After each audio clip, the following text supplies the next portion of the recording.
నేటి ఆత్మీయ మన్నా. దేవునికి స్తోత్రాలండి. అందరికీ వందనాలు. అందరూ బాగున్నారండి? వాక్యం చూసుకుందాం రండి. కీర్తనల గ్రంథము 147వ అధ్యాయము 3వ వచనము. గుండె చెదిరిన వారిని ఆయన బాగు చేయువాడు, వారి గాయములు కట్టువాడు ఆయనే. నువ్వు దేనికి పనికిరాని వాడవు, పనికిరాని దానవు అని నీ ఇంటి వారే నిన్ను అసహించుకుంటున్నారా? నువ్వెంతగా కష్టపడి పనిచేస్తున్నా పదోన్నతి సాధించలేకపోతున్నావా? నీవు ఎప్పుడు ప్రమోషన్ పొందుకుంటావంటూ నీ చుట్టూ ఉన్న నీ కొలీగ్సే నిన్ను హేళన చేస్తున్నారా? దేనికి పనికిరాని వ్యక్తి అంటూ నిన్ను ఉదాహరణగా అందరికీ చూపిస్తూ అందరూ నిన్ను చూసి గేలి చేస్తూ ఎగతాళిగా నవ్వుతున్నారా? గొప్ప స్థాయికి చేరుకోవాలని ఆశిస్తుంటే నీ ఇంటి వారే నానా విధమైన మాటలతో నిన్ను ముందుకు వెళ్ళనీయకుండా వెనక్కి లాగేస్తున్నారా?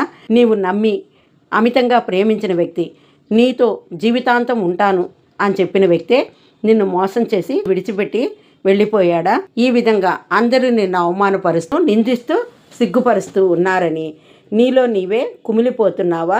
చేతగాని వాడిని, చేతగాని దానను, ఎందుకు పనికిరాను అని నిన్ను నీవే కించపరుచుకుంటూ ఏమీ ప్రయత్నించలేని వాడిగా మిగిలిపోతున్నావా? నీ చుట్టూ నీ బలం అనుకున్న ఈ యొక్క పరిస్థితులే నీ బలహీనతలుగా మారిపోయాయా?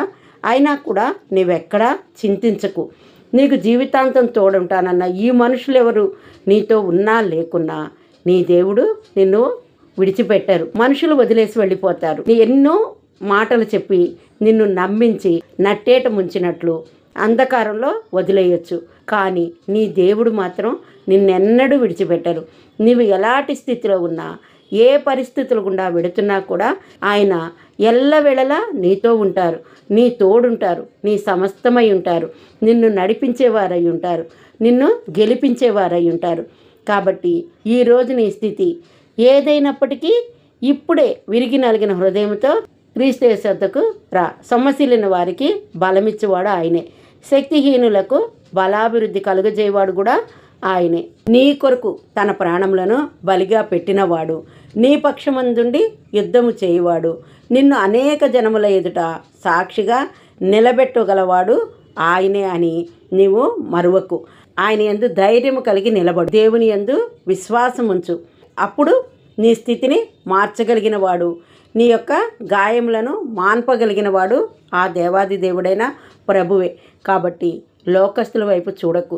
లోకం నిన్ను విడిచిపెట్టినా నీ దేవుడు నిన్ను విడిచిపెట్టడని నీవు నమ్మకం కలిగి ఉండు. కీర్తనకారుడు తెలియచేస్తున్నారు కదా, మనుషులను నమ్ముకున్నట్టు కంటే యెహోవాను ఆశ్రయించటం మేలు, రాజులను నమ్ముకున్నట్టు కంటే యెహోవాను ఆశ్రయించటం మేలు. కాబట్టి ధనవంతులేమి పేదవారేమి వారెవరైనా సరే నిన్ను మోసగించవచ్చు, కానీ నీ దేవుడు మాత్రం నిన్నెన్నటికీ కూడా మోసగించలేరు.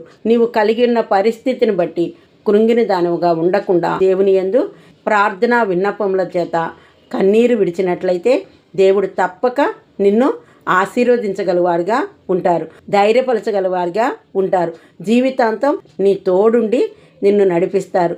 నీ యొక్క శ్రమల యందు నీకు విశ్రాంతిని దయచేయగలిగిన వాడు ఆయనే పిలుస్తున్నారు కదా. నీ చింతలన్నింటినీ వదిలేసి నా దగ్గరకు వస్తే నీకు నేను విశ్రాంతిని కలుగజేస్తానంటూ.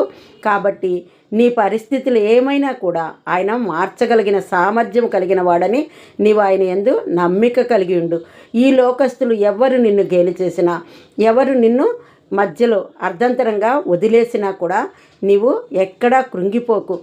ఆఖరికి నీకు తోడుంటానంటూ నీ జీవితంలోనికి వచ్చిన వ్యక్తే నిన్ను వదిలేసినా కూడా నీవు కృంగిపోకు. నీ ధైర్యాన్ని విడిచిపెట్టకు. దేవుని యందు ధైర్యం కలిగి జీవించడం అలవరుచుకున్నట్లయితే నీ సమస్తమై ఉన్న దేవుడు నీ ప్రతి అవసరత తీర్చటమే కాకుండా నిన్ను ప్రతి ఒక్క విషయంలో కూడా విజయపదం వైపు నడిపించగలిగిన వారిగా, నిన్ను గేలి చేసి అవమానించిన వారి ఎదుటే నిన్ను హెచ్చించగలవాడిగా నీ దేవుడు నీకు తోడై ఉండి నడిపించగలవాడు. కాబట్టి ఆయన యందు విశ్వసించు. నీ చుట్టూ ఉన్న వారి పట్ల నీవు ప్రేమ కలిగి ఉండు. అప్పుడు తప్పక నీవు దీవింపబడతావు, బహుగా ఆశీర్వదింపబడతావు. ఆమెన్. హల్లెలూయా.